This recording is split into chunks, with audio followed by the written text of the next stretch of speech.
Well, welcome back to Retirement Coffee Talk. I'm your host, Charisse Rivers, and we have a special guest in the house, one of my favorite dudes in town, actually, and just somebody who's all about fighting crime and public safety. We have Sheriff Billy Woods here, and he is here to talk to us about the 1% and half-penny sales tax and this referendum. And hey, we got to vote here in a couple of days. It's almost election day here, and he's here to share with us his thoughts and how this voting yes could really help our community in Marion County and the city of Ocala. Thank you for being here. Oh, it's an absolute pleasure to be here. You know, as we were talking before getting on air here, it's been a long time since I've been in here. What the heck, you know? I know.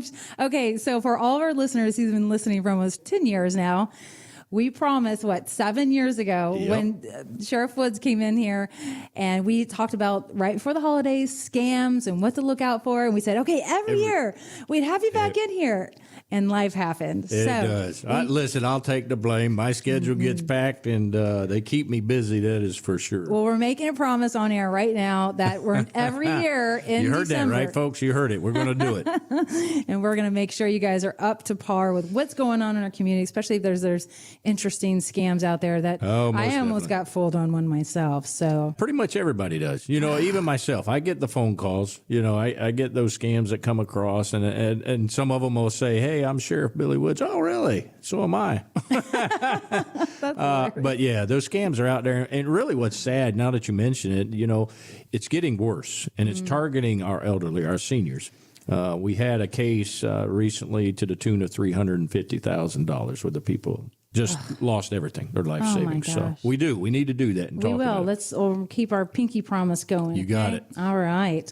Well, you're an amazing steward, and you train up some guys in town, and you care about everybody, and you follow, love thy neighbor and this community relationship. And, before we get started and talk about this 1% half-penny sales tax and voting yes, let's talk about Ocala, the city of Ocala and Marion County. Like, how safe are we? Where are we at? And where are you hoping for us to go when it comes to the safety of our citizens? You know, we are safe. Marion County, city of Ocala, you've got two of the best law enforcement, Dunellen and Bellevue police departments.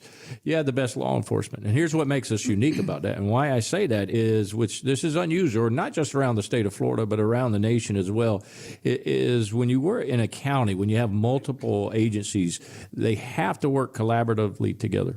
And one of the things with us here in Marion is all of us, the chiefs and myself, we grew up together through the ranks. We grew up together, working together from day one, 30-some years ago for all of us.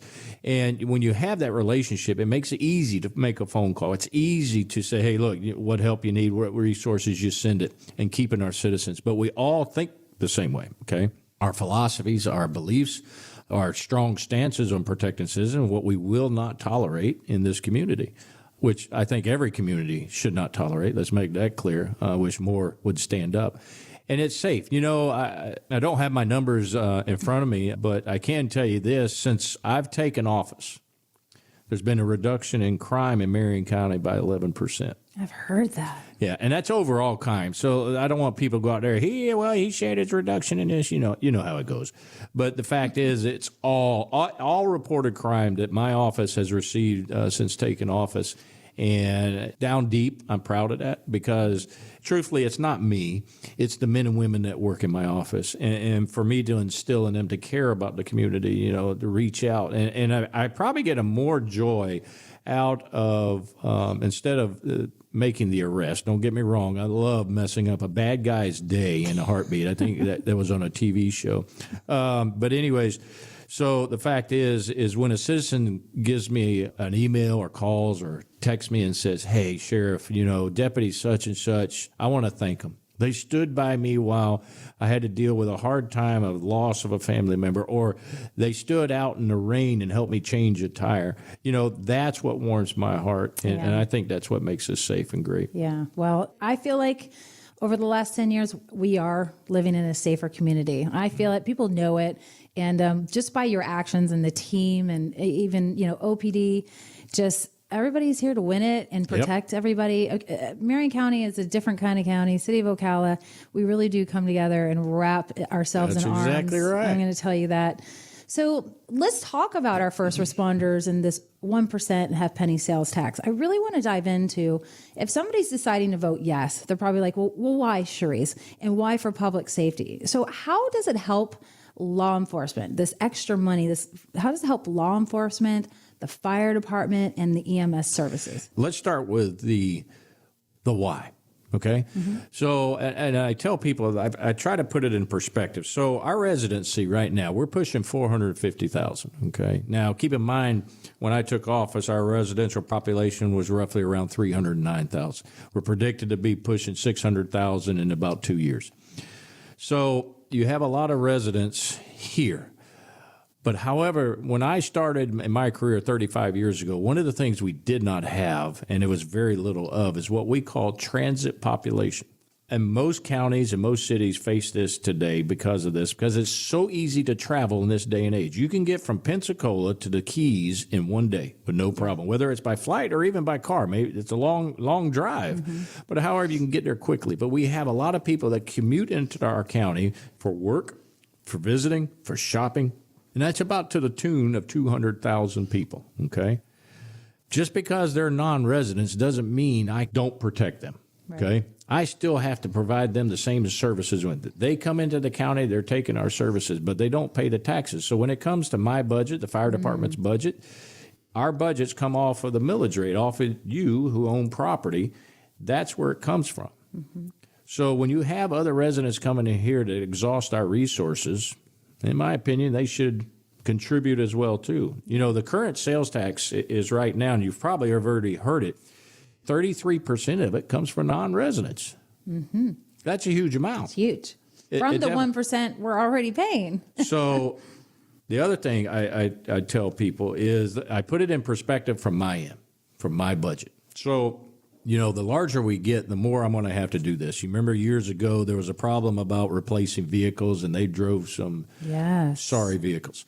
But now that we've got that all fixed and we're back on the same path, roughly replacement of vehicles for me each year is to the tune of $10 million, okay?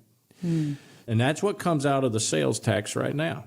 Now, if the sales tax goes away, I still have to replace vehicles. So where do you think that $10 million is going to go? The people. That's exactly right. It's going to go back to the residents. It's going to go back to them. The vehicles have to be replaced. And the only thing that means is millage probably will go up. Yes, certainly. It will be forced up, not by my choice or anybody else's choice, because they got to have the cars to respond to you when they call. Same with the fire department. These trucks don't have live forever stamp on them. They have to be replaced. Fire trucks, and my dad was former fire chief of the city of Ocala, so I'm a little familiar with what they have to deal with. Those vehicles has to be replaced on a regular basis. These are the things that help me be able to fiscally make sound decisions, and truthfully, these people that come in, they should pony up as well, too. Here's the other thing, and I just thought of this the other day, all right? That was going to be good. Yes, it is. So all these turds that we have, the bad guys, I'll keep my language a little clean for you here, but most of them, they ain't got a pot to you-know-what in, okay? But however, they still buy products out here. Most of them probably don't own property, so they don't pay for property taxes. So guess what? Sales tax, I'm going to get the money out of them as well, too. So nice. You like that, huh? I love that type of thinking.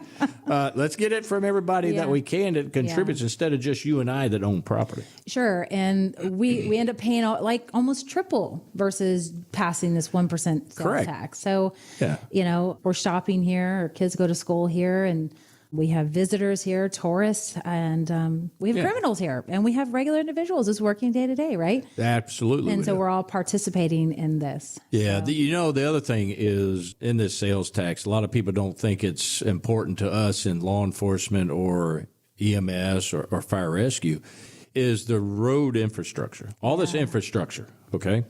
Listen, I get the phone calls about the traffic out here. I know everybody loves driving out here on State Road 200, but the complaints that come in, the roads are packed. It's just getting worse because of the population increase. So how do we fix it? Well, you have to have funding, okay? Regardless of what people think, the county doesn't have the funding coming off of trees out here, and they just pick it up and being able to spend it. So what the sales tax does allows to generate, again, also from these 33% non-residents to help pay for this infrastructure for the roads in which they're using, the roads that get worn down from their travel. But it allows us to direct it for that infrastructure. So when I respond to a call, if this road infrastructure is better, it will help me to respond to calls for safety. It will help fire rescue respond to calls. It also will alleviate a lot of safety issues because everybody, the listeners you have right now are going, oh yeah, I can think of this particular location at this intersection. Well, if we have the sales tax where they're able to finish projects, it'll start alleviating some of those issues in safety. Right. So we got clean roads, clear roads. That means we can get the grandma and grandpa faster, right? Yeah, that's exactly right. Mom and dad, we can get your kids to the emergency room faster, right? That's exactly right. And so making sure there's clear communication between law enforcement and EMS and firefighters, those dollars go to that. Good roads and also staffing. I mean, there's a lot that these dollars go to. There is because, the sales tax is for capital items. Most of the people realize that. But however, when you relieve a budget of paying for those one-time costs in a year, like vehicles, like the roads, that allows you to be able to add the staffing in which you need or keep up with the salaries that Right. are constantly increasing throughout the state. I hear it all the time. People say firemen and law enforcement don't get paid enough. I absolutely agree with you. They don't. They don't get paid enough. Add teachers to that too. That is exactly right. Them poor teachers, because we see what they have to deal with, and my heart goes out to them because they're hard work as well. And again, I understand that because my mother was a teacher for 52 years. So that's what makes this sales tax so important. I need it. Yes. Now, and I'll be blunt with people. You know me. I'm usually not. Sometimes blunt. I don't know what he's going to say. But the fact is when I hear people say they're against the sales tax, all I'm hearing is you want to defund the police. Yeah. And those are my ears, you know. Well, I think it's also knowledge.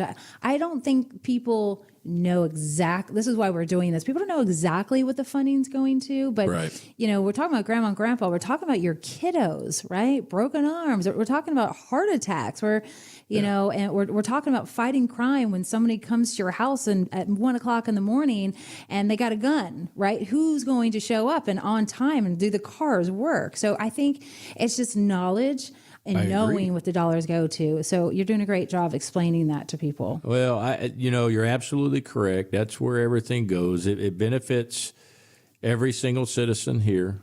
A lot of people think this is a new sales tax. Right. It's not. No. Right. This all this is continuing what we already have. And a lot of people out there right now have this fear of this 20 years, okay? Keep in mind it's an ordinance. Listen, commissioners can change an ordinance tomorrow if they wish. This just it allows us leeway of ensuring, because look, I've got projects, and I'm pretty sure Chief Banta does as well. Is I've got projects. My buildings are beginning to get too small. We have outgrown our buildings. The chief needs more fire stations. Yes. Well, these things don't get built in a month or a year. These have to be projected out 5, 10, 15, and 20 years. It's amazing. And so in order for me to project it, I've got to know the cost. Then I have to have the money. Because if I only have money for 5 years, you might as well forget year 10, 15, and 20. Then we have to do this all again. All again. So you plan. You're in this business, Yes. the financial business, and you're looking to the future.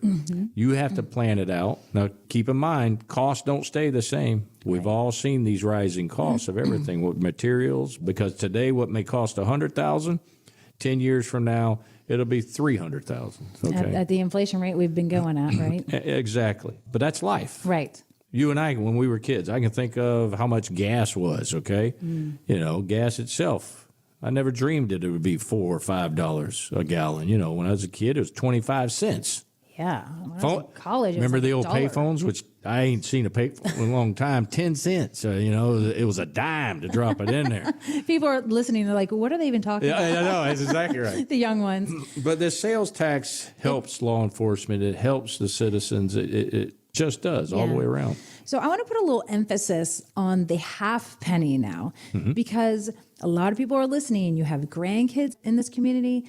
Maybe you're listening. You have your own kids going to school in Marion County, right? And our schools have not been fixed or really refurbished. We have 30-year-old trailers sitting at these high schools and schools for these kids to go into. So it's just very unsafe. And so there's that half penny sales tax also at the bottom of this ballot. So you're voting for the 1% and the half penny to help build these schools again. And we are growing. And why wouldn't we want our kids to be in a safer school when it comes to the shell itself, but more than anything, fighting crime and having, policemen at the schools? And, how does this half penny sales tax really going to help the safety of our schools? That's an excellent question. One of the tragic things that all of us remember is the Marjorie Stoneman incident, okay, and other school shootings. So when that happened, legislation did a fabulous job of creating the law for all these schools and making requirements and keeping the schools secure. And one of the challenges that I know that our school district has faced is the older schools of not being able to harden. And what we mean by hardening it is making it secure so that the general individual out in the public can't just walk on campus like they've done with a gun and start killing our youth. What this particular sales tax does, it assists in that infrastructure, them making the buildings better, preparing these capital items, and building new schools so that they are up to secure and safe. Now, I'm not going to sit here and tell you every penny is going to go towards that particular item, but what I can tell you is when they have the funding in order to take care of these buildings, it helps us in law enforcement and in the Safe Schools program to be able to pay for those things. That's keeping the kids safe on an everyday, regular basis when they are on campus. Because I know the parents out there. I'm a parent myself. Now both my boys are out of the house. Thank the good Lord, they're gone. My refrigerator is finally full again. But the fact is, you want to keep them safe. So parents are always worried about their safety. That's what my kids have to be safe. How can that person get on campus? Well, the way we do it is you got to spend money to secure these campuses, and the school cannot do it. The districts can't do it unless they have their funding. Right. You actually have said that best. So for me, I want schools to be fixed up, and I don't want kids falling through the floor of a trailer at these schools. Yeah. But it is, the safety, and it's the whole big picture. So, I want to wrap our conversation up. And if people vote for the 1% half penny sales tax and they say yes, can you wrap it up and say, how does it make Ocala great and continue to build Marion County, the city of Ocala, for the future? Well, that's a tough one. Make it simple, one little phrase, but you threw the gauntlet there down on me. I'm the only elected official that can say this. So, okay. I'm telling everybody to vote yes on the sales tax. If you want a better future, you want a safer future, the sales tax is what gets us there.